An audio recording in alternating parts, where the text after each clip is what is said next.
Sa mga pinagtatalo ng tubig malapit sa isang shoal sa West Philippine Sea, muling uminit ang sitwasyon matapos ang isang insidente kung saan nasangkot ang parehong Chinese at Filipino vessels. Ayon sa mga ulat, dalawang barko ng China, isa mula sa Navy at isa mula sa Coast Guard, ang nagkaroon ng aksidenteng banggaan habang sinusubukan nilang pigilan ang paglapit ng isang Philippine resupply vessel.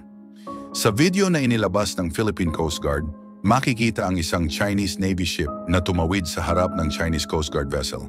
Dahilan para magdikit ang kanilang mga barko at mag-iwan ng pinsala sa kanilang hull at forecastle.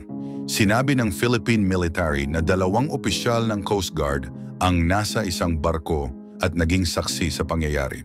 Ang Filipino resupply ship na may dalang suporta para sa mga mangingisdang Pilipino sa lugar ay nagbigay ng alok ng medical assistance sa panig ng China, ngunit hindi nakatanggap ng tugon.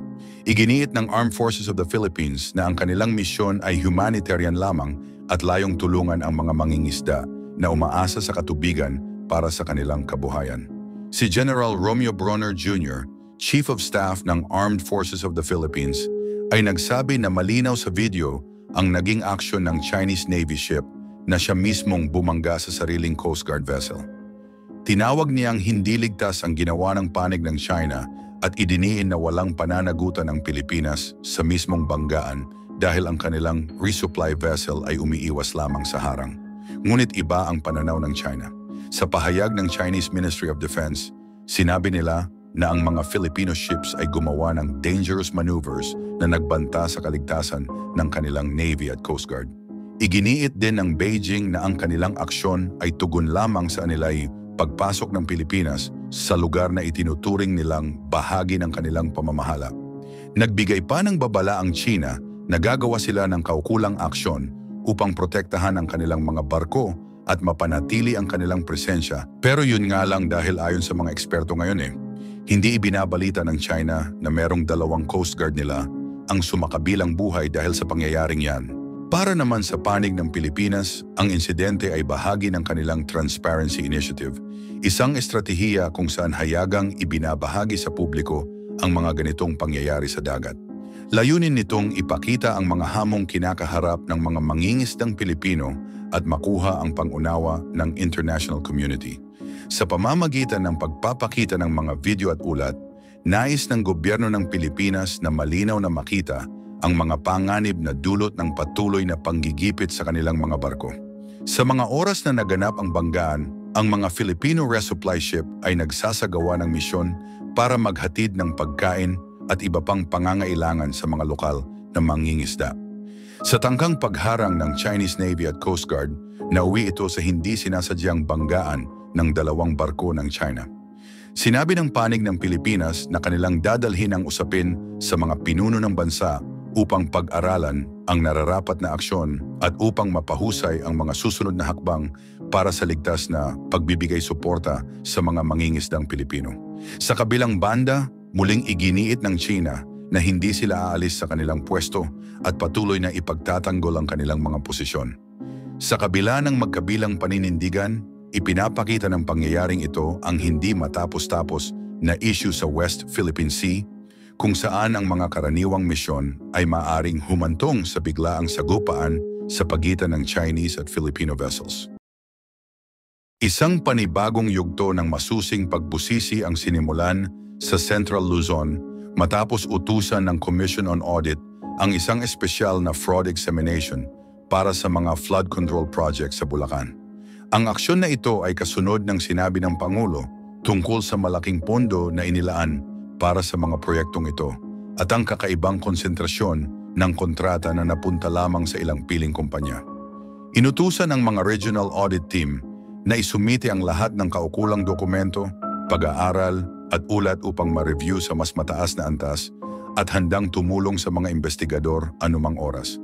Ang Bulacan na madalas tamaan ng pagbaha ay nakatanggap ng halos 44 na bilyong piso sa mga nakalipas na taon na halos kalahati ng kabuang regional budget para sa water management. Kaya't ito ang naging pangunahing tinututukan ng pagsusuri. Kasabay nito, naghahanda naman ang mga senador para sa kanilang sariling mas malalim na investigasyon. Ang Blue Ribbon Committee, na kilala sa pagtutok sa mga isyong may kinalaman sa pananagutan, ay nakatakdang magsimula ng unang pagdinig sa susunod na linggo. Sinabi ng chairperson na magiging malawak at masalimuot ang sakop ng investigasyon, lalo na't napakalaki ng halagang nakataya at maraming interes ang maaaring nasangkot. Layunin ng mga senador na alamin kung ang mga bidding process, implementasyon ng proyekto at inspeksyon ng natapos na infrastruktura ay nais-agawa ng tama. Inaasahang ipapatawag sa pagdinig ang mga opisyal, kontratista at mga technical expert upang magbigay linaw sa mga isyu. Sa isang talumpati kamakailan, sinabi ng Pangulo na ikalimang bahagi ng pambansang budget para sa flood control na tinatayang bilyong-bilyong piso ay napunta lamang sa 3 o 4 na kontratista. Ang revelasyong ito ay nagpasimula ng mga hinala na hindi patas ang pamamahagi ng proyekto at maaaring nabawasan ang pagkakataon para sa iba pang kwalipikadong kumpanya. Lalong tumindi ang panawagan para sa mas malinaw na investigasyon, lalo na't itinuturing ng marami na ito ang ilan sa pinakamalaking public works funding sa mga nakaraang taon. Samantala, isang hiwalay na insidente sa Oriental Mindoro ang nagresulta sa mabilis na aksyon. Isang flood control structure ang bumigay sa gitna ng malakas na ulan, dahilan upang questionin ang kalidad ng pagkakagawa. Dahil dito, tinanggal ng Department of Public Works ang engineer na namahala at inalis din ang buong team na kaanib sa proyekto.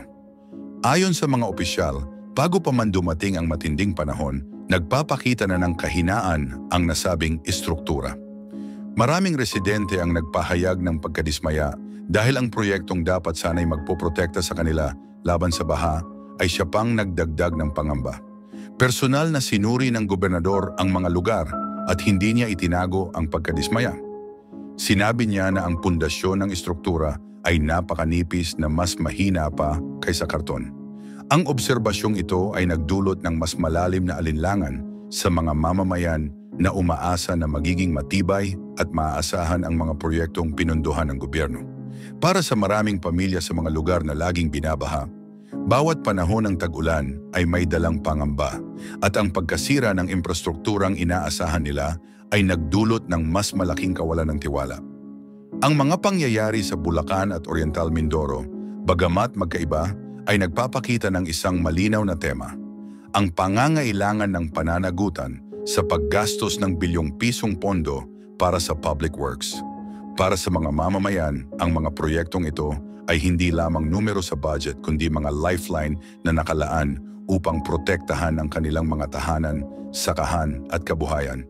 Nasa kamay ngayon ng mga auditor, mga senador at mga lokal na pinuno ang malaking hamon na ibalik ang tiwala ng publiko sa pamamagitan ng pagsiguro na bawat piso ay nagagamit ng tama at bawat istruktura ay matibay at ligtas.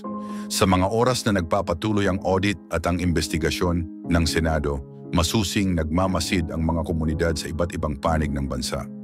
Ang magiging resulta ay maaaring magtakda ng bagong pamantayan sa kung paano dapat isinasagawa at binabantayan ang mga pangunahing proyekto ng infrastruktura.